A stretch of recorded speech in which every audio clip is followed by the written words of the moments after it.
Just looking at the clock, I see it's 4:53. I'm awake, and my mind is thinking back to my childhood. My mother always would treat our minor illnesses with natural products. My hay fever she cured with polypharmacy, an over-the-counter homeopathic mixture.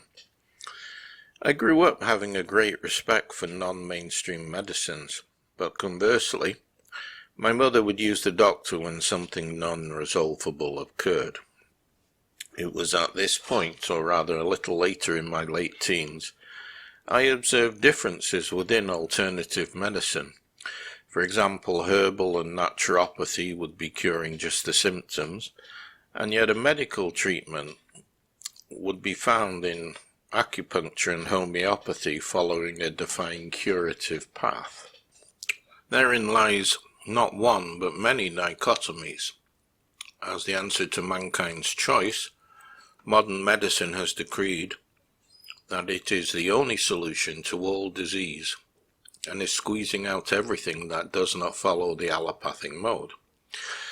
They point to life-saving medicines and treatments, ignoring the fact that the patient might be on a suppressive regime of medicines to quell the symptoms of whatever ails the patient for the remainder of their shortened life, only to succumb to an iatrogenic ending. The strange thing in this is that medicine, or healthcare per se, comes down to, not as one would expect, medicine, but to a choice of protocols. One involves a natural law and the other does not.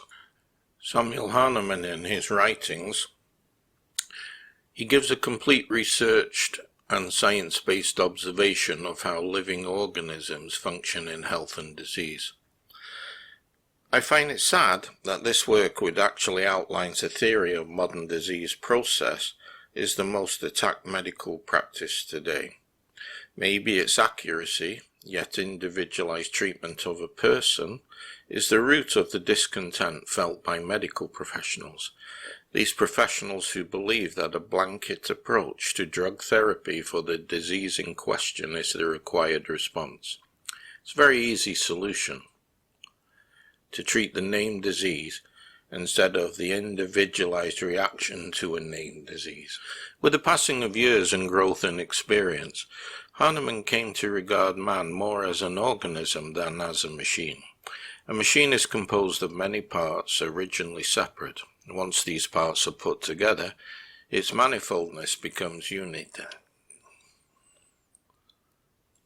The individuality blends together and becomes unity as a whole. Like the human individual, it is assembled for a specific purpose. It is both simple and complex. A machine is primarily complex and secondarily simple. However, to the contrary, man is primarily simple and secondarily complex. He originates from a single cell. His growth means multiplication and self-differentiation of the primitive cell to form diverse tissues and organs.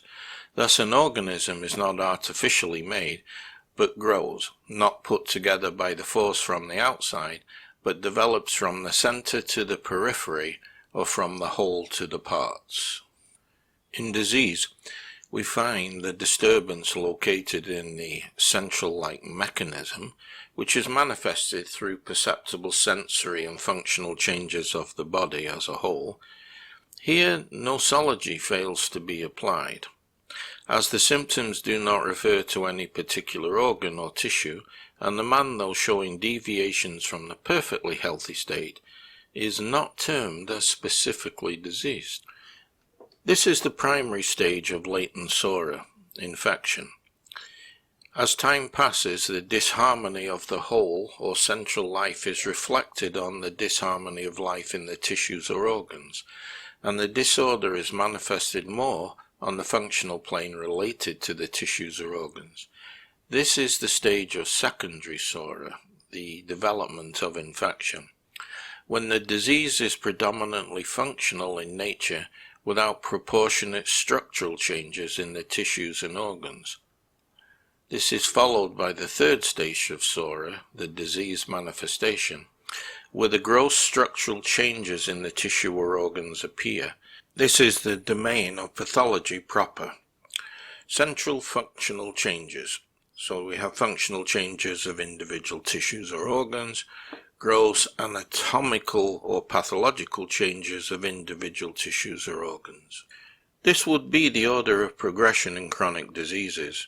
Here the disease process starts in a very simple way and ultimately develops into multilateral directions accordingly as different tissues or organs are affected simultaneously or successively in due course of time.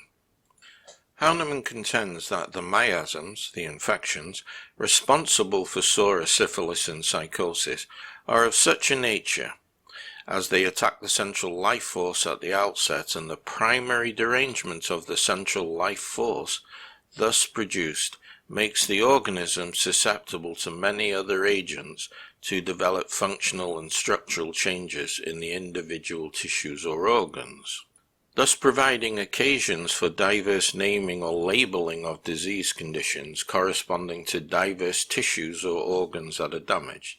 So in chronic cases, the central life force is primarily disturbed. Hahnemann postulated there is a central life mechanism corresponding to the whole. There is life in the parts, tissues or organs, and there is life in every cell. Life is a scale of energy forming a sort of hierarchy from cell life to collective or central life. Disease is disorder in any plane, material, vital or mental, as a whole or as a part constituting or conforming to the whole. In acute diseases, the disorder starts from a lower scale of life in the tissues or organs, and this disorder acts on the whole or central life. Here the disease process is the resultant of the action, or in the ascending order in the hierarchy of life. The central life mechanism is disturbed eventually, but the change is of more a superficial nature, analogous somewhat to the conditions of induced magnetism. In chronic cases, the whole or central life is attacked and disturbed first by some morbific agent of a miasmatic, infectious nature. The central disturbance leads to disturbance in the life of tissues, organs or cells. Here the disease process seems to start from within outwards, or in the descending hierarchy of life. That is why in chronic diseases constitutional symptoms, that is symptoms indicative of the disturbance of the central life mechanism, are more marked, whereas in acute cases structural and functional changes of the tissues and organism overshadow the constitutional symptoms.